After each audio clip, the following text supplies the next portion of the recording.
दोस्तों, केरल के मुख्यमंत्री पद से जब से पिनरई विजयन बेदखल हुए हैं, तब से मोदी की अगुवाई वाली सरकार, उनके गृह मंत्री अमित शाह के रडार पर वो आ गए हैं। वैसे कांग्रेस की ओर से अक्सर ये दावा होता रहा कि विजयन को केरल में विधानसभा चुनाव के दौरान बीजेपी ने अंदर खाने मदद की। बीजेपी चाहती थी कि विजयन की अगुवाई में फिर से केरल में लेफ्ट फ्रंट की सरकार बने, लेकिन ऐसा हुआ नहीं। केरल में कांग्रेस की अगुवाई वाली यूडीएफ की सरकार बनी।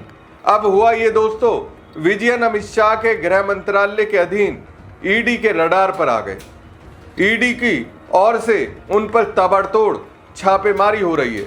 अब दोस्तों, कायदे से इसके लिए विजयन को मोदी शाह को लपेटना चाहिए, लेकिन पता है लेफ्ट किसे कह रही है? कांग्रेस नेता राहुल गांधी को। मोदी शाह पर कम, राहुल पर ज्यादा गरज रहे हैं।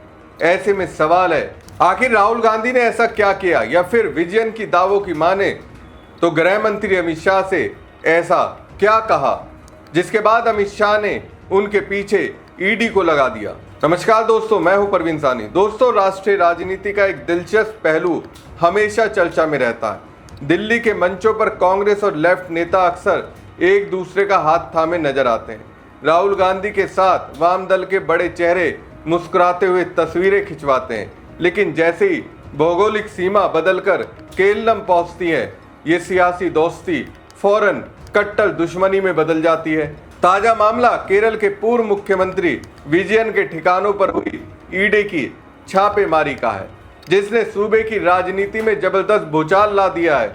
आमतौर पर विपक्ष ईडी की कार्रवाई के लिए केंद्र की नरेंद्र मोदी सरकार को जिम्मेदार ठहराता है। राहुल गांधी खुद भी केंद्रीय एजेंसियों के दुरुपयोग का मुद्दा जोर शोर से उठाते रहे हैं, मगर इस बार कहानी थोड़ी अलग है। अपने ठिकानों पर केंद्रीय एजेंसी की रेड होते ही विजयन ने केंद्र के साथ साथ सीधे राहुल गांधी पर मोर्चा खोल दिया। विजयन ने इस पूरी कार्रवाई का ठीकरा राहुल गांधी के सिर फोड़ दिया है। उन्होंने कहा कि राहुल गांधी लगातार जनसभाओं में पूछ रहे थे कि विजयन के घर छापेमारी क्यों नहीं हो रही, उन्हें गिरफ्तार क्यों नहीं किया जा रहा। विजयन ने तंज कसते हुए कहा कि अब इस रडार से राहुल गांधी को बड़ी मानसिक संतुष्टि मिली होगी। वामपंथी नेता का आरोप है कि कांग्रेस और राहुल गांधी बीजेपी सरकार को ऐसी कार्रवाइयों के लिए उकसाते हैं। इस भारी टकराव की सबसे बड़ी वजह केरल की जमीनी सियासत है। केंद्र में भले ही दोनों दल विपक्षी गठबंधन का हिस्सा रहे हों, लेकिन केरल में कांग्रेस के नेतृत्व वाला यूडीएफ और लेफ्ट का एलडीएफ आमने सामने रहता है।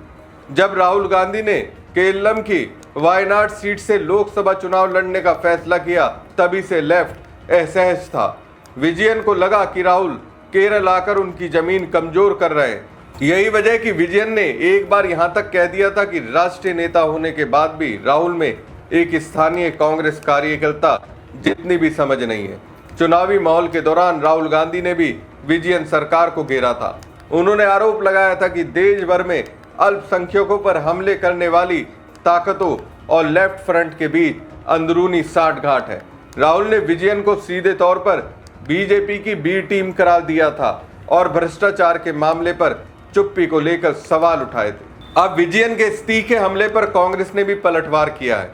केरल कांग्रेस के नेताओं का कहना है कि विजयन और उनकी बेटी की कंपनी पर वित्तीय हेरफेर के आरोप पूरी तरह कानूनी है। कोर्ट से भी इस जांच को मंजूरी मिल चुकी है।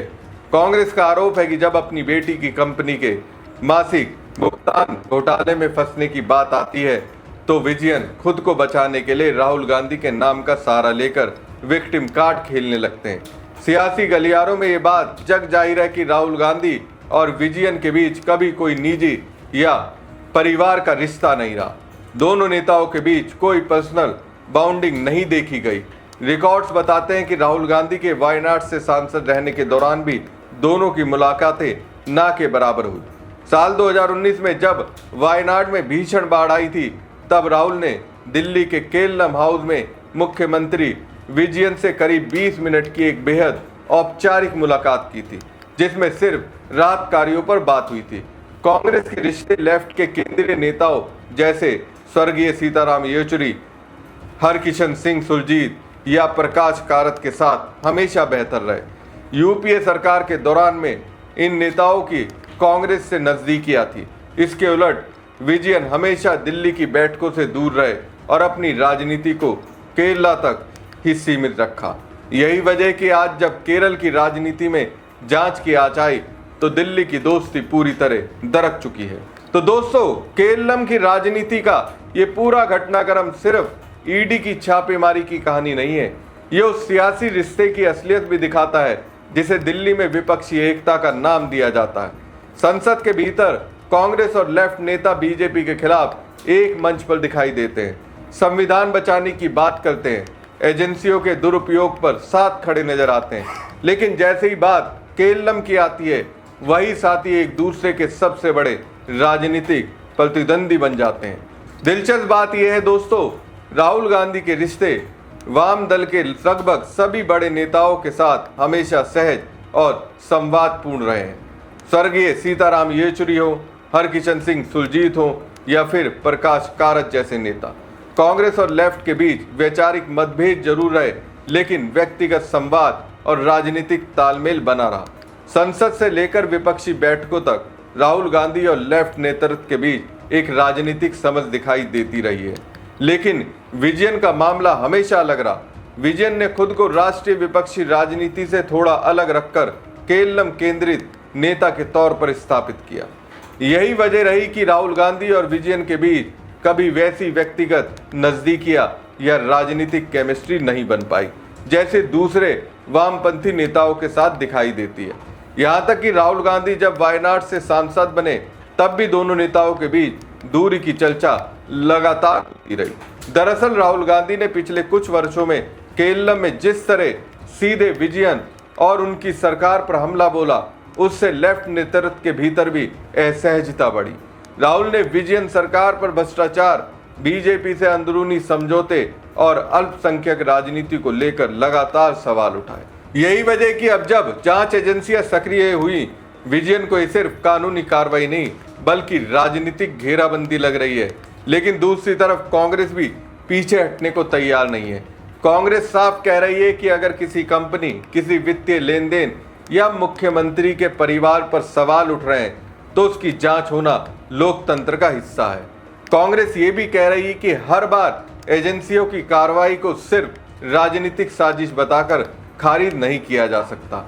यानी अब लड़ाई सिर्फ बीजेपी बनाम विपक्ष की नहीं रही बल्कि विपक्ष के भीतर नेतृत्व और भरोसे की भी लड़ाई बन चुकी है। और दोस्तों, यही इस पूरे विवाद का सबसे बड़ा राजनीतिक संदेश है। दिल्ली में जो विपक्ष एकजुट दिखाई देता है, राज्यों में वही गठबंधन अविश्वास और महत्वाकांक्षा के बोझ तले टूट जाता है। केरलम इसका सबसे बड़ा उदाहरण बन गया है। यहाँ राहुल गांधी और विजयन के बीच टकराव सिर्फ दो नेताओं की लड़ाई नहीं बल्कि कांग्रेस और लेफ्ट की उस पुरानी कंपटीशन का नया अध्याय है जो कभी खत्म ही नहीं हुआ। अब आने वाले दिनों में नजर इस बात पर रहेगी कि क्या ये टकराव सिर्फ बयानबाजी तक सीमित रहेगा या फिर राष्ट्रीय विपक्षी राजनीति पर भी इसका असर दिखाई देगा। क्योंकि सवाल सिर्फ ईडी के रेड का नहीं है, सवाल यह है कि क्या बीजेपी के खिलाफ लड़ने वाला विपक्ष खुद अंदर से एक दूसरे पर भरोसा करता भी है या नहीं। हमारी खबर आपको कैसी लगी कमेंट बॉक्स में कमेंट करके जरूर बताएं। साथ ही पेज को ज़्यादा से ज़्यादा लाइक और शेयर कीजिए। धन्यवाद।